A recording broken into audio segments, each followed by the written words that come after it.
PSC ഡയറിയിലേക്ക് സ്വാഗതം. LP, UP, degree level, LDC, LGS എന്നിവയ്ക്കൊക്കെ common ആയിട്ട് പഠിക്കാനുള്ള രസതന്ത്രത്തിന്റെ കുറച്ച് ഭാഗങ്ങളാണ് നമ്മൾ ഇന്ന് ഈ ക്ലാസ്സിൽ പഠിക്കാൻ പോകുന്നത്. കേരള PSCയുടെ 65ാം വാർഷിക വിശേഷാൽ പതിപ്പിൽ കൊടുത്തിട്ടുള്ള വിവരങ്ങളാണ് നമ്മളിവിടെ പഠിക്കാൻ പോകുന്നത്. ആദ്യത്തേത് നോക്കാം.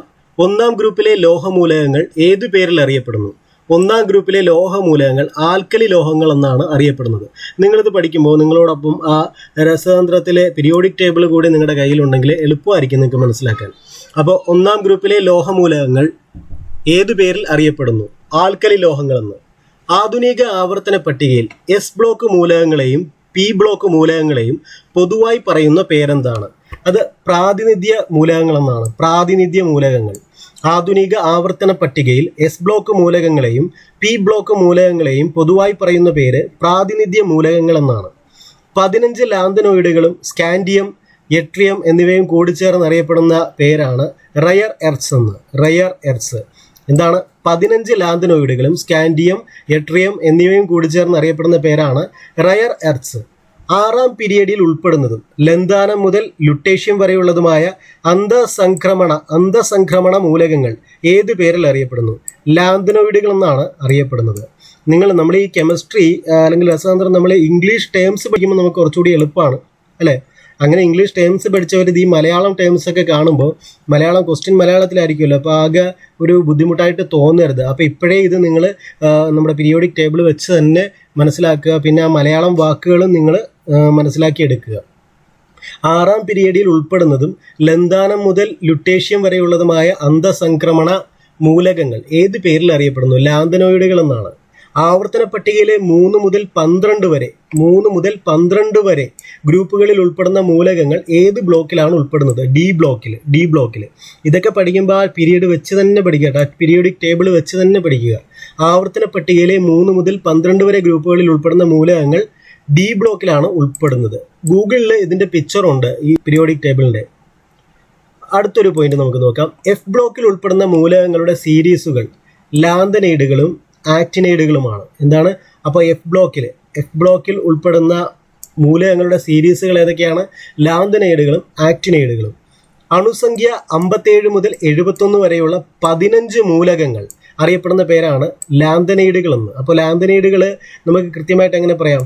അണുസംഖ്യ അല്ലെ, അറ്റോമിക് സംഖ്യയാണ് ഈ അണുസംഖ്യ എന്ന് ഉദ്ദേശിക്കുന്നത്.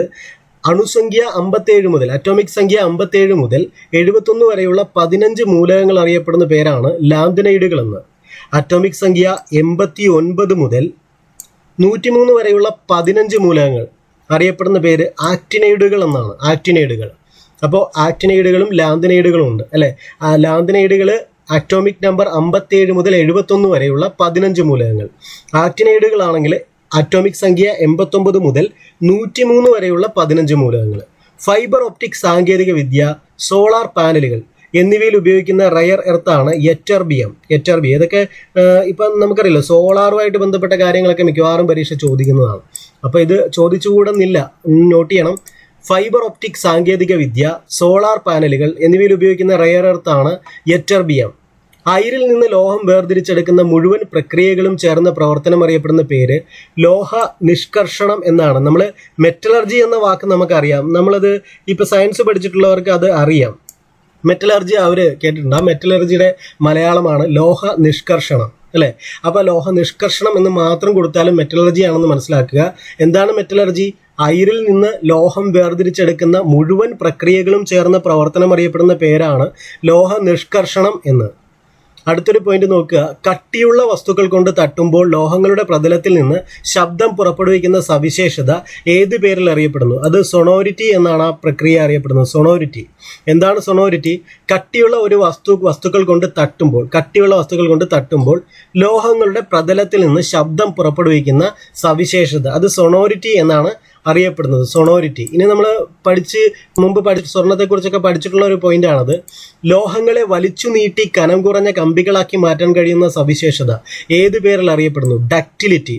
സ്വർണത്തിന് ഈ ഒരു സവിശേഷതയുണ്ട്. അതുകൊണ്ടാണ് നമുക്ക് ഇഷ്ടമുള്ള രൂപത്തിലേക്ക് കുറച്ച് സ്വർണം മതി, അത് വെച്ചിട്ട് നമ്മൾ ഇഷ്ടമുള്ള രൂപത്തിലേക്ക് ചെറിയ മോതിരങ്ങളൊക്കെ കിട്ടത്തില്ലേ, ലോഹങ്ങളെ അതേപോലെ വേറെ രീതിയിലൊക്കെ ആക്കാൻ പറ്റും. കുറച്ച് സ്വർണം മതിയല്ലോ. ഡക്റ്റിലിറ്റി സ്വർണത്തിനുള്ള ഒരു സവിശേഷതയാണ് ഡക്റ്റിലിറ്റി. ലോഹങ്ങളെ വലിച്ചു നീട്ടി കനം കുറഞ്ഞ കമ്പികളാക്കി മാറ്റാൻ കഴിയുന്ന സവിശേഷത ഏത് പേരിൽ അറിയപ്പെടുന്നു? ഡക്റ്റിലിറ്റി. ഡക്റ്റിലിറ്റി. ഞാൻ അടുത്തൊരു പോയിന്റ് നോക്കാം. ലോഹങ്ങളുടെ പുതുതായി മുറിച്ചെടുത്ത പ്രതലം തിളക്കമുള്ളതായിരിക്കും. ഈ സവിശേഷത ഏത് പേരിൽ അറിയപ്പെടുന്നു? അത് ലോഹദ്യുതി എന്നാണ്. ലോഹദ്യുതി. അപ്പൊ എന്താണ് ലോഹദ്യുതി? ലോഹങ്ങളുടെ പുതുതായി മുറിച്ചെടുത്ത പ്രതലം തിളക്കമുള്ളതായിരിക്കും. ഈ സവിശേഷത ലോഹദ്യുതി എന്നാണ് അറിയപ്പെടുന്നത്. ലോഹങ്ങളെ അടിച്ചുപരത്തി കനം കുറഞ്ഞ പാളികളാക്കി മാറ്റാൻ കഴിയുന്ന സവിശേഷത ഏത് പേരിൽ അറിയപ്പെടുന്നു? അത് മാലിയബിലിറ്റി. സ്വർണത്തിന് ഈ പ്രത്യേകതയുമുണ്ട് അല്ലെ.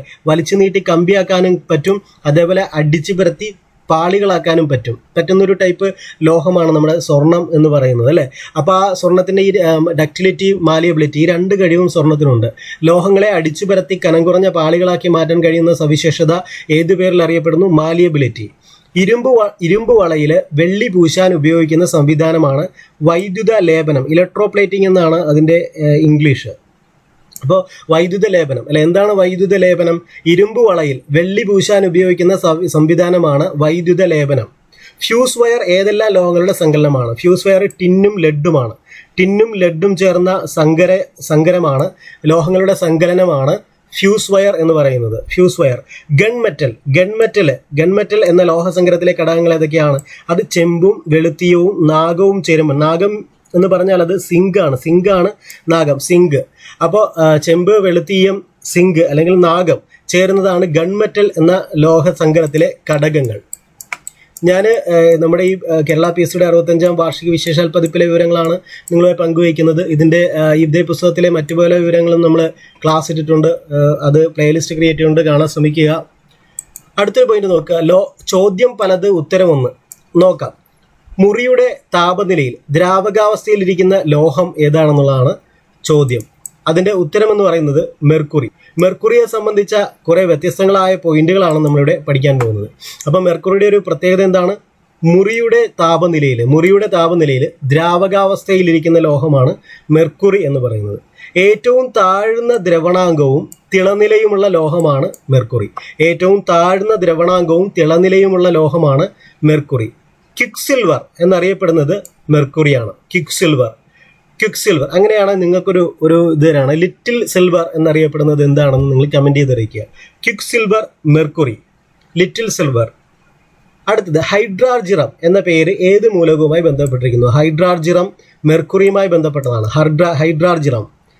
ആദ്യമായി കണ്ടുപിടിച്ച സൂപ്പർ കണ്ടക്ടർ ഏതാണ്? അത് മെർക്കുറിയാണ്. ആദ്യമായി കണ്ടുപിടിച്ച സൂപ്പർ കണ്ടക്ടർ മെർക്കുറിയാണ്.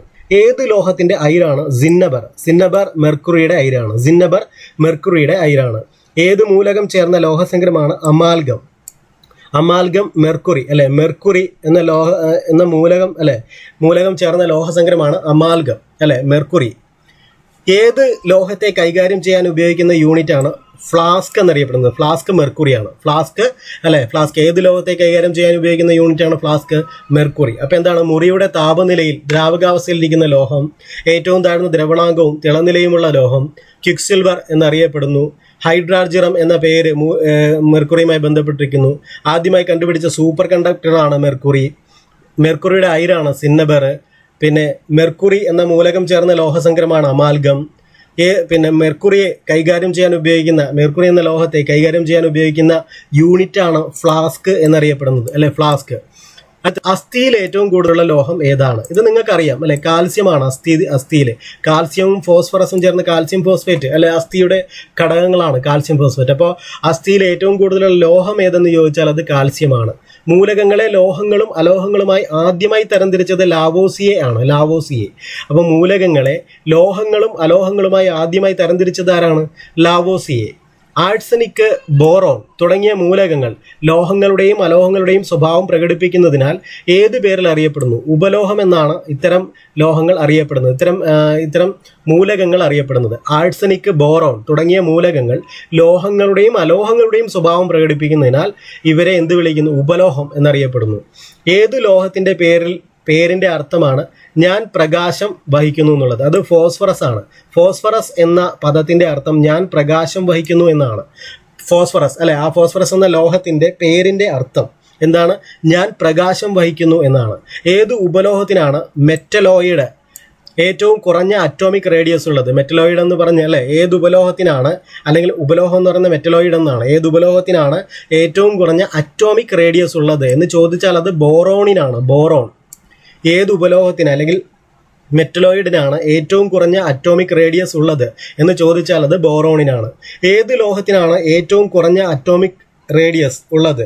ഏത് ലോഹത്തിനാണ്? ഇന്ന് നമ്മൾ ആദ്യം പഠിച്ചത് ഏത് ഉപലോഹത്തിനാണെന്നാണ്.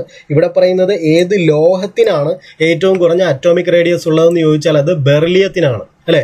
അപ്പോൾ അറ്റോമിക് റേഡിയസ് കുറഞ്ഞ ഉപലോഹം ചോദിച്ചാൽ അത് ബോറോണും, അറ്റോമിക് റേഡിയസ് ഏറ്റവും കുറഞ്ഞ ലോഹം ചോദിച്ചാൽ അത് ബെർലിയവുമാണ്. ബെർലിയം.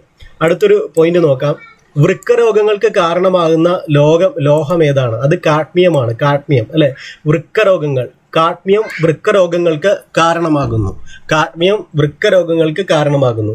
ടൈപ്പ് മെറ്റൽ എന്ന ലോഹസങ്കരത്തിലെ ഘടകങ്ങൾ ആന്റിമണി, കറുത്തീയം, വെളുത്തീയം എന്നിവയാണ്. ടൈപ്പ് മെറ്റൽ എന്ന ലോഹസങ്കരത്തിലെ ഘടകങ്ങൾ ആന്റിമണി, കറുത്തീയം, വെളുത്തീയം എന്നിവയാണ്. ലോഹങ്ങളുടെയും അലോഹങ്ങളുടെയും സ്വഭാവം കാണിക്കുന്നത് ഉപലോഹങ്ങളാണ്. ലോഹങ്ങളുടെയും അലോഹങ്ങളുടെയും സ്വഭാവം കാണിക്കുന്നത് ഉപലോഹങ്ങളാണ്. തോക്കിന്റെ ബാരലുകൾ നിർമ്മിക്കാൻ ഉപയോഗിക്കുന്ന ലോഹസങ്കരമാണ് ഗൺമെറ്റൽ. തോക്കിന്റെ ബാരലുകൾ നിർമ്മിക്കാൻ ഉപയോഗിക്കുന്ന ലോഹസങ്കരമാണ് ഗൺമെറ്റൽ. സ്പ്രിംഗ് നിർമ്മിക്കാൻ ഉപയോഗിക്കുന്ന ലോഹസങ്കരം ഏതാണ്? അത് ക്രോം സ്റ്റീലാണ്. Chrome steel. സ്പ്രിംഗ് നിർമ്മിക്കാൻ ഉപയോഗിക്കുന്നത് ക്രോം സ്റ്റീലാണ്.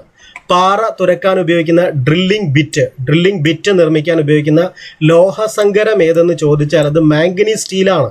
Manganese steel. പാറ തുരക്കാൻ ഉപയോഗിക്കുന്ന ഡ്രില്ലിംഗ് ബിറ്റ് നിർമ്മിക്കാൻ ഉപയോഗിക്കുന്ന ലോഹസങ്കരം മാംഗനീസ് സ്റ്റീലാണ്. 1789 ലാവോസിയെ ലോഹങ്ങളും അലോഹങ്ങളുമായി വർഗീകരിച്ച മൂലകങ്ങളുടെ എണ്ണം എത്രയാണ്? 30. എന്താണ്? 1789 ആ നമ്പർ നമുക്ക് പരിചയമുണ്ടല്ലോ. ഫ്രഞ്ച് വിപ്ലവം നടന്ന വർഷമല്ലേ 1789. അപ്പോൾ അതെങ്ങനെയാണ് ഞാൻ ഓർത്തിരിക്കുന്നത് വെച്ചാൽ ഇവിടെ 789 എന്ന് വന്നിട്ടുണ്ട്. അതൊരു ഓർഡറിലല്ലേ 789. അപ്പോൾ 1789 ഫ്രഞ്ച് വിപ്ലവം നടന്ന സമയമാണ് കേട്ടോ. ലാവോസിയും ഫ്രഞ്ച് വിപ്ലവമായിട്ട് ബന്ധമുണ്ട്. ഓർത്തെടുക്കാൻ പറ്റുന്നുണ്ടോ? 1789 ലാവോസിയെ ലോഹങ്ങളും അലോഹങ്ങളുമായി വർഗീകരിച്ച മൂലകങ്ങളുടെ എണ്ണം 30. മൃദുലോഹങ്ങൾ എന്നറിയപ്പെടുന്നത് സോഡിയവും പൊട്ടാസ്യവുമാണ്. മൃദുലോഹങ്ങൾ എന്നറിയപ്പെടുന്നത് സോഡിയവും പൊട്ടാസ്യവുമാണ്. അലോഹങ്ങളിൽ വൈദ്യുതിയുടെ ഏറ്റവും നല്ല ചാലകം ഏതെന്ന് ചോദിച്ചാൽ അലോഹങ്ങളിൽ വൈദ്യുതിയുടെ ഏറ്റവും നല്ല ചാലകം ഏതെന്ന് ചോദിച്ചാൽ അത് ഗ്രാഫൈറ്റ് ആണ്. അലോഹങ്ങളിൽ വൈദ്യുതിയുടെ ഏറ്റവും നല്ല ചാലകം ഏതെന്ന് ചോദിച്ചാൽ അത് ഗ്രാഫൈറ്റ് ആണ്. ഏറ്റവും അപൂർവമായ ലോഹം ഏതാണ്? അത് റോഡിയമാണ്. ഏറ്റവും അപൂർവമായ ലോഹം റോഡിയമാണ്. ഏറ്റവും സാന്ദ്രത കൂടിയ ലോഹം ചോദിച്ചാൽ അത് ഓസ്മിയമാണ്. അപ്പോൾ ഏറ്റവും അപൂർവമായ ലോഹം റോഡിയം. ഏറ്റവും സാന്ദ്രത കൂടിയ ലോഹം ചോദിച്ചാൽ അത് ഓസ്മിയമാണ്. ഒരു വൈദ്യുത വിശ്ലേഷണത്തിലൂടെ ഒരു ലോഹത്തിൽ മറ്റൊരു ലോഹം പൂശുന്ന പ്രക്രിയയാണ് ഇലക്ട്രോപ്ലേറ്റിംഗ് എന്ന് പറയുന്നത്. വൈദ്യുത വിശ്ലേഷണത്തിലൂടെ ഒരു ലോഹത്തിൽ മറ്റൊരു ലോഹം പൂശുന്ന പ്രക്രിയയാണ് ഇലക്ട്രോപ്ലേറ്റിംഗ് എന്ന് പറയുന്നത്. വൈദ്യുത ബൾബിന്റെ ഫിലമെന്റ് നിർമ്മിക്കാൻ ഉപയോഗിക്കുന്ന ലോഹം ഏതെന്ന് ചോദിച്ചാൽ അത് ടങ്സ്റ്റൺ ആണ്. വൈദ്യുത ബൾബിന്റെ ഫിലമെന്റ് നിർമ്മിക്കാൻ ഉപയോഗിക്കുന്ന ലോഹം ടങ്സ്റ്റൺ ആണ്. ലോഹത്തിന്റെയും അലോഹത്തിന്റെയും സ്വഭാവം പ്രകടിപ്പിക്കുന്ന കാർബണിന്റെ രൂപാന്തരം ഗ്രാഫൈറ്റ് ആണ്. ലോഹത്തിന്റെയും അലോഹത്തിന്റെയും സ്വഭാവം പ്രകടിപ്പിക്കുന്ന കാർബണിന്റെ രൂപാന്തരം ഗ്രാഫൈറ്റ് ആണ്. മണ്ണെണ്ണയിൽ സൂക്ഷിച്ചു വയ്ക്കുന്ന ലോഹങ്ങളാണ് സോഡിയം, പൊട്ടാസ്യം. ഈ സോഡിയം പൊട്ടാസ്യം ആണ് കുറച്ച് മുമ്പ് മൃദുലോഹങ്ങൾ എന്ന പേരിൽ നമ്മൾ പഠിച്ചത്. Sodium potassium. അപ്പോൾ മൃദുലോഹങ്ങളായിട്ടുള്ള സോഡിയം പൊട്ടാസ്യം മണ്ണെണ്ണയിൽ സൂക്ഷിച്ചു വയ്ക്കുന്ന ലോഹങ്ങളാണ്. ഉൽപാദന സമയത്ത് ബാഷ്പമായി വേർതിരിയുന്ന ലോഹം ഏതെന്ന് വെച്ചാൽ അത് സിങ്കാണ്. ഉൽപാദന സമയത്ത് ബാഷ്പമായി വേർതിരിയുന്ന ലോഹം സിങ്കാണ്. ഏറ്റവും കൂടുതൽ നാശന പ്രതിരോധ ശേഷിയുള്ള ലോഹം ഇറിഡിയമാണ്. ഏറ്റവും കൂടുതൽ നാശന പ്രതിരോധ ശേഷിയുള്ള ലോഹം ഇറിഡിയമാണ്. ഏറ്റവും കൂടുതൽ അടിച്ചു പരത്താൻ കഴിയുന്ന ലോഹം സ്വർണ്ണമാണ്, അല്ലെ? അടിച്ചു പരത്താൻ കഴിയുന്ന ലോഹത്തിന്റെ പ്രത്യേകത നമ്മൾ പറഞ്ഞിരുന്നു, ഓർക്കുന്നുണ്ടോ? അടിച്ചു പരത്താൻ. അപ്പോൾ ഏറ്റവും കൂടുതൽ അടിച്ചു പരത്താൻ കഴിയുന്ന ലോഹം സ്വർണ്ണമാണ്. അപ്പോൾ ഇന്ന് നമ്മൾ ഇത്രയും കൊണ്ട് നിർത്തുകയാണ്. ഞാൻ എന്തായാലും പരീക്ഷയ്ക്ക് മുന്നേ മാക്സിമം സ്പീഡിൽ ബാക്കിയുള്ള ക്ലാസ്സുകൾ കൂടി എടുത്തു തരുന്നതാണ്. അപ്പോൾ താങ്ക് യു.